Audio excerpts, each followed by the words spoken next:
Fala galera, olha quem tá aqui.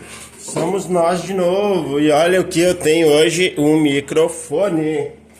Ganhei um microfone de presente de Dia dos Pais. E vamos utilizá-lo, pegar sons. Eu quero pegar o barulhinho da canetinha mexendo. Então já sabe, deixa o like, se inscreve no canal e bora lá. Aí é o tempo que dirá. Porque chega no final, tem que botar um monte. Então, assim, por isso que é importante romper a barreira dos 10% logo, e essa era a meta dele para agosto, que é para você não desidratar completamente. Porque se as pessoas entendem, e o brasileiro entende muito mal o primeiro turno, vou voltar esse assunto depois, que o candidato não vai ter chance até as pessoas que estavam fazendo o brasileiro terem chance de votar em alguém que tem mais chance. Aí no final o cara desidrata, fica 1%, 2%, tem até 5% que gostam dele, até 10% mais o cara desidrata com dois. O pessoal não sente que tem chance, aí está ali vota em outro, porque acha que o primeiro turno é segundo. Outro dia eu estava explicando para uma pessoa simples, que se você votar em outro candidato no primeiro turno, eu vou fazer aqui no programa, você não está ajudando o Lula a ganhar no primeiro turno, você só vai ajudar o Lula se votar nele. Quer dizer, votar no Flávio, no Caiado, no Zema ou no Renan, qualquer um desses votos ajuda igualmente, e nenhuma adianta mais, a impedir a vitória do Lula no primeiro turno. Você só vai dar contribuindo para que um candidato tenha mais chance de ter outro para chegar ao segundo turno. É só isso. Aí chegou o segundo turno, você vai ver o que vai fazer. Então, assim, dito isso, de voto útil no primeiro turno, ele é muito nocivo. No primeiro turno, cara, não é assim, não é completamente, porque eu acho que eu estou pensando alto aqui, né? Porque pode ter situações em que a pessoa vai avaliar, eu acho que essa avaliação é uma avaliação importante. Ela vai avaliar, não é só com base nos números estanques de pesquisa, então eu vou ter que explicar um pouquinho. Uma avaliação importante que a pessoa tem uma rejeição maior a um candidato. Então, assim, vamos usar o exemplo dessa eleição. Tem muita gente, está distribuída aí entre Flávio, Caiado, Zema, tem uma rejeição enorme ao Lula. Então, uma avaliação que eu acho importante que as pessoas façam no primeiro turno é quem vai ter mais chances contra o Lula na hora que chegar o segundo turno. Não é só ver um dado de pesquisa, quem é que está na frente. Você vê isso também. Rabinho. Você vê não um dado distante de uma pesquisa específica. Você vê a movimentação, né? O crescimento. Quem está crescendo na projeção do segundo turno, quem já tem alguma base e tal, e quem você acredita que na hora de debater com o Lula no segundo turno, que aí existe uma tendência maior do Lula comparecer ao debate, embora ele possa fugir também. Mas quem durante um mês, quase um mês, na verdade é um pouquinho menos, já é 4 turnos do primeiro turno e o segundo turno é antes do fim de outubro. Por algumas semanas vai ter horário de TV, vai ter horário de rádio, vai ter uma projeção muito maior do que tem no primeiro turno.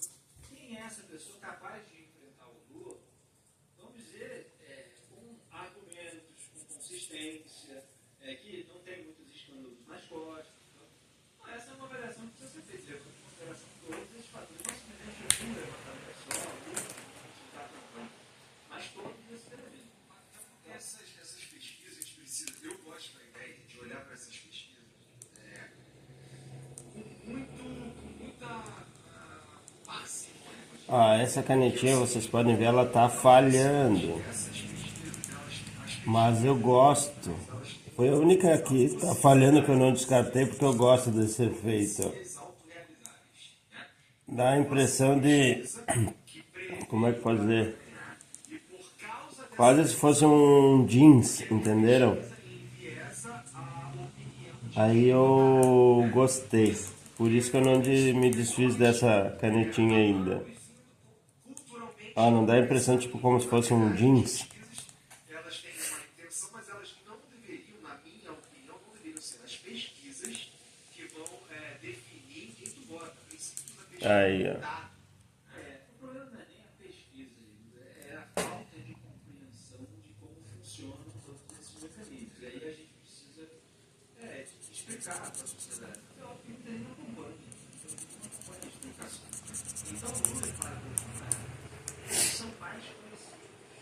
manipulação brasileira. Isso só tem estranho para quem acompanha programas políticos, para quem acompanha programas como esse. Aí, ó. E tal, na cabeça das pessoas, tudo é conhecido, se elas conhecem. Muitos brasileiros pensam assim, como assim você nunca ouviu falar? Caiado, tem um monte de gente espalhada pelo Brasil, principalmente em estados que não foram governados por esses políticos, que não conhecem, nunca ouviram falar, não sabem o que é direita e esquerda, não sabem em que ponto que eles estão. Então, Mas eu acho que vai ser a última vez que eu vou usar essa canetinha.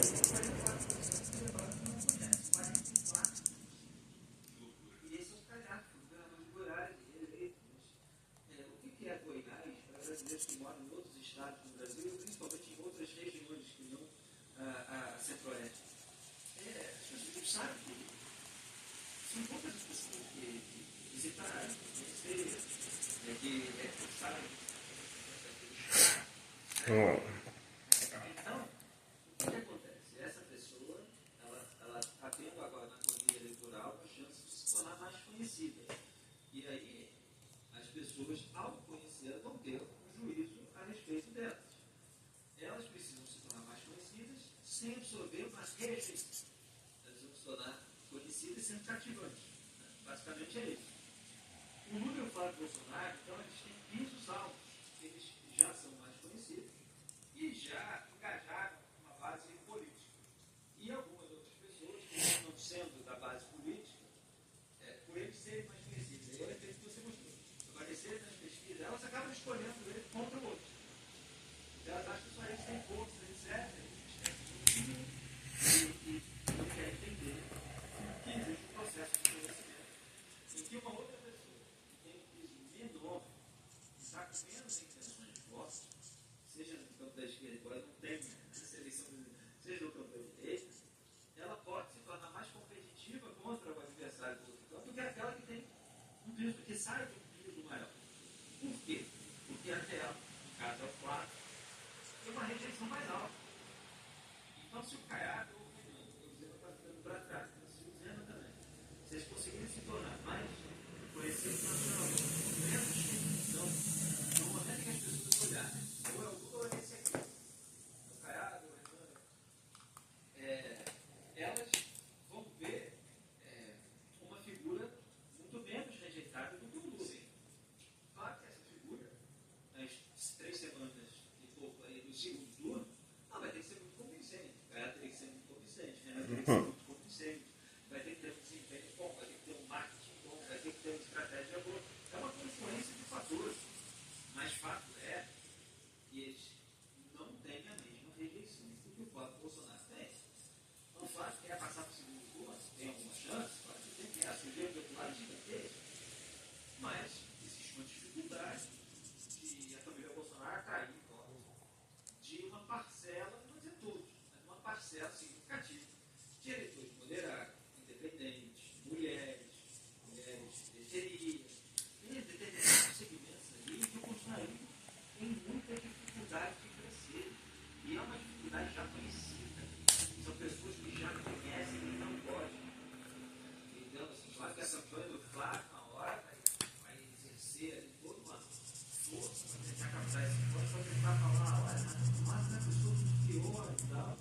E se tiver uma grande confluência de fatores, com estratégia correta, marketing correto, necessário, bem feito, e acúmulo de escândalo do outro lado, desempenho ruim do outro lado, então, pode trazer algumas pessoas que muito simpático, vai ficar um pouquinho de volta mais. Essa é a esperança. Mas agora, vamos dizer assim, tem um caminho mais livre de rejeição para crescer. Mas para o eleitor fazer todo esse raciocínio, você levar em conta todas essas variáveis, muitas vezes ele não leva, ele não se dá o tempo de pensar a respeito disso, dentro da trajetória de cada um e tal, na hora do enfrentamento. E que muitas vezes ele não considera porque ele já cai na cifra da propaganda de uma campanha como a do segundo colocado. Que é o quê? Qualquer outro voto você vai mudar o outro. Só repete, isso é uma síntese. Não é que para explicar todos os fatores que podem ser levados em consideração, demora. Mas a síntese de propaganda, ela é enviada no WhatsApp, vai botar nisso aqui, porque senão você vai mudar o outro lado. Eu não quero ajudar o outro lado. Então,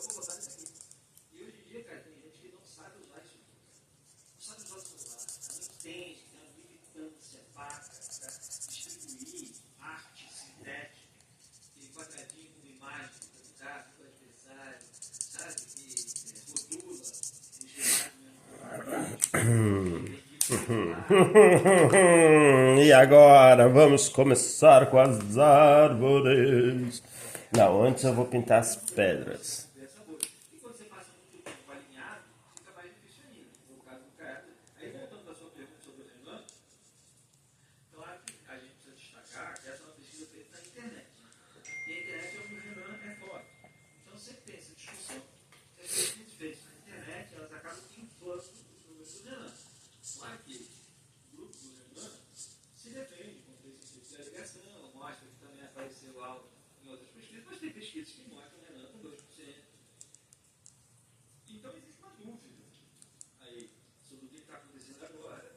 E claro, sobre o que vai acontecer no dia seguinte. Né?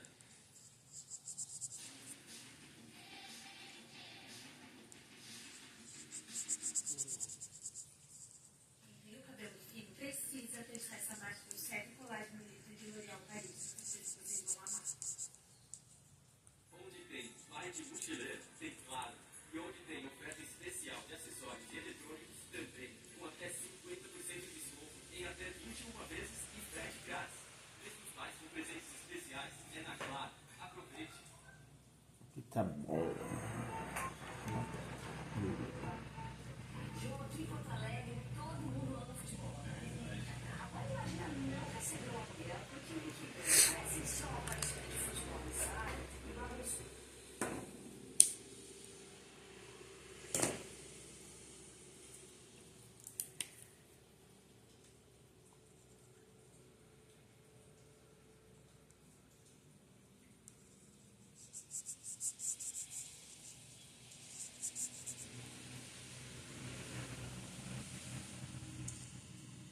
Salve, salve galera ligada aqui na Motorsport TV Brasil no YouTube. Estamos no ar com mais um Reta Final, o seu programa que debate tudo que rolou no último fim de semana na Fórmula 1. O esporte a motor, Fórmula 1 ainda de férias. Faltam menos de 2 semanas para o retorno da principal categoria do automobilismo mundial, mas mesmo sem atividade de pista, as coisas estão pegando fogo nos bastidores. O mercado de pilotos está mais doido do que nunca, inclusive envolvendo pilotos que a gente não contava que estariam no mercado de pilotos esse ano, como Carlos Sainz, Max Verstappen. Ainda não temos uma definição se ele realmente segue na Red, se ele vai rumar para outros pastos, e é isso que a gente vai debater no programa de hoje. Vocês já estão vendo comigo, Lívia, boa noite. Boa noite, boa noite para todo mundo que está assistindo. E aí, Gabriel, boa noite. Boa noite, boa noite, Lívia, a todos que estão nos acompanhando. A gente está onde? Está aqui na geral ou está aqui na Pará? Boa noite. Olha, já gostei que a galera aqui no chat pegou a referência na Beatriz Souza, Max Podcast. Muito bom. Vitor Gato, que está nas duas transmissões do canal ao mesmo tempo, também percebeu. Ele é boiado. Não assisti jogos coragem, ideia, Defeito de caráter, isso. não é. E olha que é um campeonato de integração do esporte com todo ele disse que deu erros mais graves. Não. Desafio. Mas vamos lá, né? O mercado de pilotos, como eu falei, é a pauta principal do programa. Porque ligando nos últimos dias a gente está vendo o que a gente espera da Cine Season, né? Galera atirando para todo lado, roubando e surgindo a Tour DJ, envolvendo uma saraivada de pilotos. Pois é, a gente vê muito falando sobre o pelotão da frente e a gente acaba, entre aspas, esquecendo o pelotão mais do fundo. Então tem muitos pilotos que estão querendo se mexer. Só tem esse aí que Não, tem que ficar lá atrás. Tem Carlos Sainz que pode mexer em muita coisa ali. Inclusive, decisões de Carlos Sainz podem acabar trazendo outros pilotos ali, ou tirando gente até das suas vagas, né? Porque o Sainz tem uma peça muito importante lá no fundo. E nos últimos dias aí surgiram algumas informações de alguns sites, inclusive até do outro lado do mundo, lá no Japão, o Auto Report Web, um portal japonês, trouxe algumas informações, sendo elas que Esteban Ocon está de olho na Aston Martin, caso Fernando Alonso saia. nossa alma dupla, Esteban Ocon e Lance Stroll, Uma Pressão coisa baixa. pressão baixa e, obviamente, o Ocon nessa fase. Sim, Finalmente o Lance Stroll pode pensar em vencer o ano interno e de fato, porque o Vermelho que vai ter A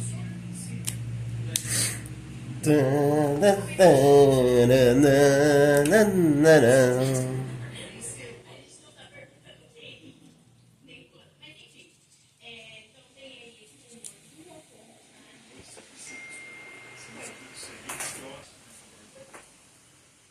Um minuto eu falava que só pensa em elite só. Desculpa. Não. Respeito. A gente tem que pensar na mesma espada, não. Isso aqui eu acho que Porra, e tem muitos outros que a gente tem que lembrar. Isso com a Speed, Alexion, Dormus. Continuando. Pode continuar. Bom, o mesmo site japonês que trouxe a informação do Ocon também traz que o Sérgio Pérez estaria de olho na Williams. Sérgio Pérez não ia. E aí, Carlos Sainz poderia sair. Aí o Sainz tem duas opções que já foram jogadas na mesa, que a gente já vem falando há algum tempo. Ele poderia ir para a Audi, no lugar do Huckenberg. Combinar com a Audi. Porto Alegre está tudo certo, o Huckenberg não quer, já falou que se o Sainz quiser, vai ser piloto reserva. E a outra vaga seria da Alpine. Mas aí tem uma troca. A Alpine, ele iria para o lugar do Colapinto e o Colapinto voltaria para Williams, caso o Pérez não fizesse essa troca. Se o Pérez for para Williams, Colapinto. Vale lembrar que oficialmente o contrato do Colapinto segue sendo um contrato de empréstimo da Williams.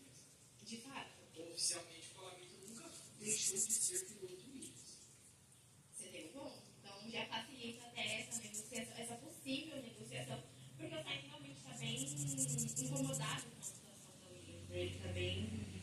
Não está gostando do que ele está vendo. E o Gasly tem um contrato firmado com a Alpine para ficar. Então o Gasly não é questionado, a Alpine não é questionado, o Bortoleto não é questionado, tem muitas.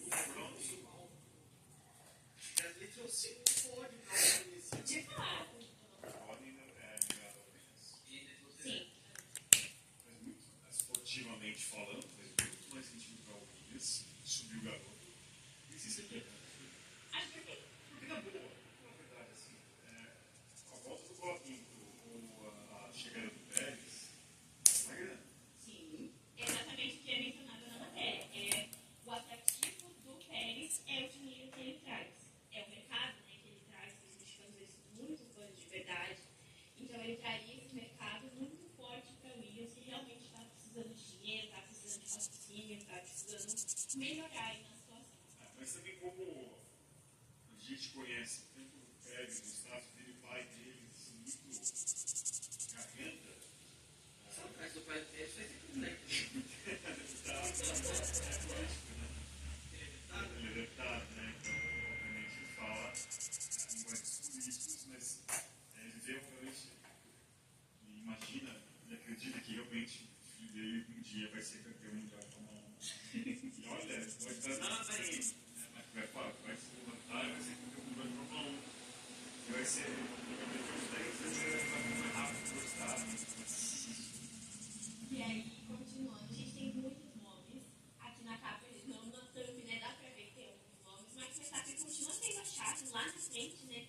Se a gente parar pra pensar, se o Verstappen decidir sair, ou enfim, se mudar, ele vai mexer com todo mundo ali, ele pode mexer com o Piastri, ele pode mexer com o Russell, pode até chegar a apertar entre aspas o pessoal de trás, mas eu acho que todo mundo está querendo saber do Rafa Câmara se a gente tem novas informações. Temos algumas coisas ainda desse site japonês, eles trazem que o Rafa Câmara perdeu um pouquinho de força para subir para a Haas, mas ele ganha força na Cadillac, porque após os testes que o Fornaroli fez com a Haas, o Fornaroli parece um pouco mais interessante nesse momento, mas o Rafa continua na lista para a Haas e para a Cadillac. Então acho que é basicamente por isso que isso passou por cima. Vamos então analisar um pouquinho mais a fundo cada uma dessas implicações. A Lívia mesmo preparou, né, umas artes mais cedo, a gente vai botando aí na tela para vocês irem acompanhando. E aí a gente vai debatendo uma por uma. Temos primeiro então aqui, ó, Jack, pode deixar que tá na tela, que é a do Sainz, Williams, Haas e Haas. A gente já falou um pouco dessa troca direta, Sainz e Colapinto, mas eu queria ouvir um pouco mais de vocês. Eu acho que depois ela não é tão dura assim, pelo fato que eu falei, o Colapinto não foi oficialmente desligado da Williams. Ainda tem essa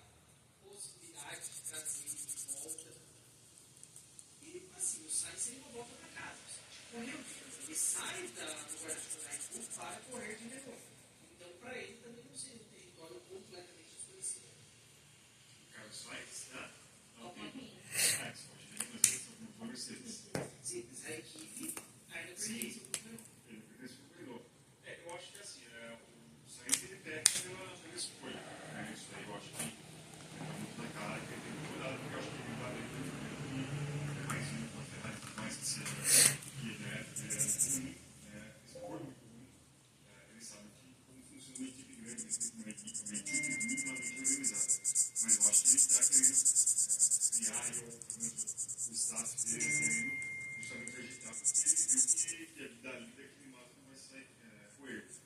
E aí, você, o Luizão falou aqui na frente, o Verstappen vai juntar ali, vai acabar se desenrolando outras mudanças também no Sainz. Fazendo essa mudança, pode ser o Pérez, por exemplo, dar uma vaga na Cadillac. Tem aí mais uma chance para o próprio Cano, que me parece que o Hertha vai conseguir tocar a pontuação. Então, ou mesmo o próprio, não sei, por mais que ainda tenha ligação, não sei até que ponto de valeria. Eu acho que se por um acaso perde, que vai fazer pelo caminho. Então, é estranho pensar nisso, eu confesso que não imaginava que isso poderia acontecer. Mas, o certo disso tudo é o Sainz e conformado talvez com a própria escolha que ele fez. De fato, eu acho que o Sainz ele realmente se decepcionou com a Williams e realmente prometia muito, né? Que falava sobre voltas, enfim, nada disso do que eles prometeram se tornou realidade. Eu acho que eles estão olhando para a decisão, sabe? É uma belíssima realidade. Porque, a partir do momento que a Williams deixa esse controle da família Williams, tudo mudou. Com dinheiro, e agora com gente ramo ali, sei lá, Williams não foi tudo ramo, assim, coisa não mudou.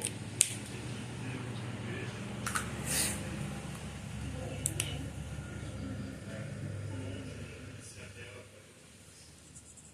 Havia uma expectativa em torno do Toto Wolff, pessoal. sim, isso. Todo esse regulamento, a primeira mudança na era Valves, poderia ser o TT-Tech 2014, que tive o oposto. Eles afundando um nível que a gente não tinha visto há alguns anos. E assim, a gente elogiar essa interna, elogiar muito o James Watt, é um cara que cresceu muito dentro da própria Fórmula 1 por conta da Mercedes, né? De ouro da Mercedes. Ele era o sucessor. Sim. E aí eles liberam o James Watt, não sei até quando um dia se o James Watt podia voltar eu volto. Eu acho que ele deixou, o doutor já falou, deixa a porta aberta, né, caso ele queira voltar.